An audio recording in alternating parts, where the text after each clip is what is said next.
Mendoan, menyatu dalam doa dan renungan dari Katedral Kristus Desa Purwokerto hari Senin 3 Februari 2025.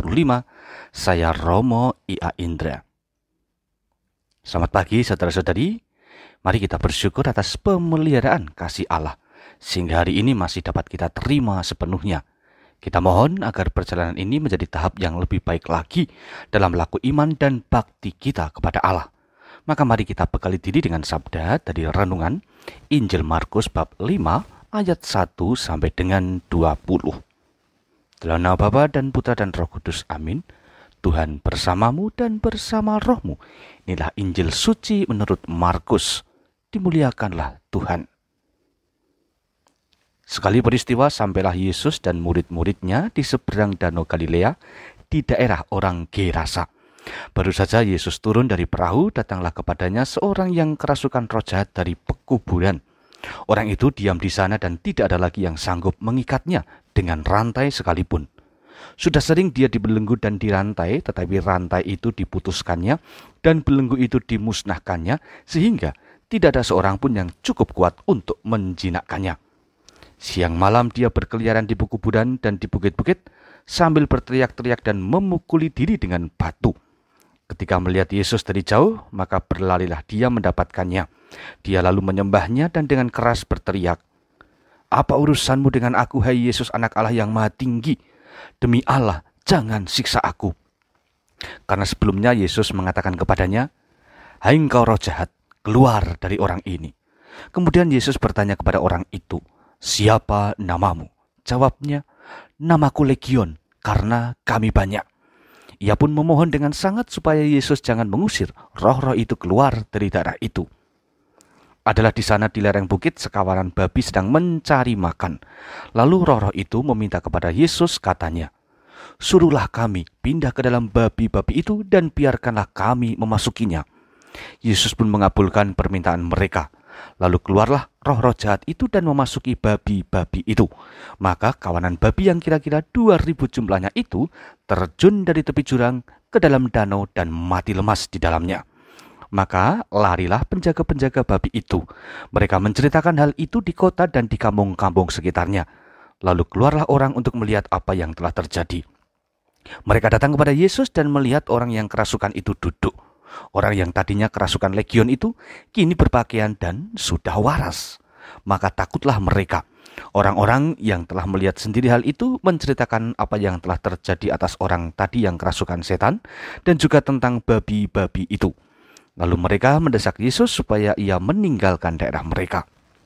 Pada waktu Yesus naik lagi ke dalam perahu, orang yang tadinya kerasukan setan itu meminta supaya dia diperkenankan menyertai Yesus. Tetapi Yesus tidak memperkenankannya. Yesus berkata kepada orang itu, "Pulanglah ke rumahmu, kepada orang-orang sekampungmu, dan beritahukanlah kepada mereka segala yang telah diperbuat Tuhan atasmu. Dan ceritakan bagaimana ia telah mengasihi engkau." Lalu orang itu pun pergi dan mulai memberitakan di daerah Dekapolis segala yang telah diperbuat Yesus atas dirinya, dan mereka semua menjadi heran. Demikianlah sabda Tuhan. Terpujilah Kristus.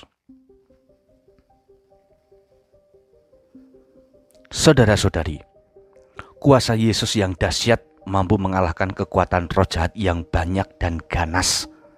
Hanya dengan kata-kata saja, Yesus memerintahkan roh-roh jahat itu keluar dari tubuh seseorang. Kedahsyatan kuasa Yesus ini menjadi warta sukacita bagi kita, yaitu bahwa selalu ada keamanan dalam hidup ini ketika kita mengandalkan Yesus. Saudara-saudari, setelah orang yang kerasukan tadi itu sembuh, Yesus melarang dia untuk menyertainya. Yesus ingin agar dia menjadi pewarta sukacita dan kepenuhan kasih Allah kepada banyak orang. Sumbernya adalah dari kisah hidup dia pribadi, tentang bagaimana kedahsyatan kuasa dan kasih Yesus itu. Terjadilah, orang itu akhirnya menceritakan kesaksiannya dengan patuh dan semangat. Hal ini kiranya menjadi pembelajaran bagi diri kita.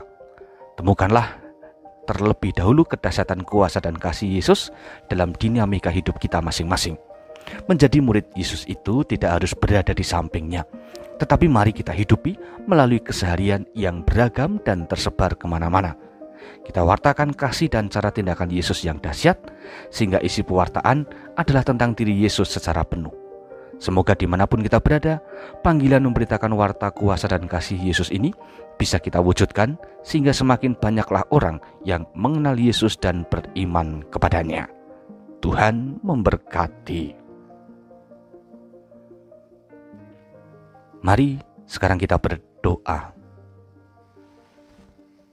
Allah Bapa Maha Kuasa, atas segala pemeliharaan-Mu bagi hidup kami lambungkan puji syukur. Engkau menyertai kami setiap saat. Engkau pun mengasihi kami tanpa batas. Maka benamkanlah diri kami ini pada iman yang benar, sehingga kami semakin menyadari kuasa-Mu yang sempurna dan menyembuhkan.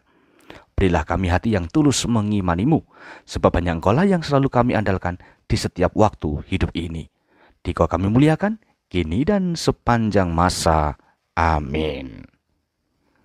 Tuhan bersamamu dan bersama rohmu. Kita semua, keluarga kita dan perjalanan hari ini senantiasa dalam berkat Allah yang Maha Kuasa, Bapa, Putra, dan Roh Kudus. Amin. Saudara-saudari, selamat beraktivitas. Tuhan memberkati. Salam mendoan.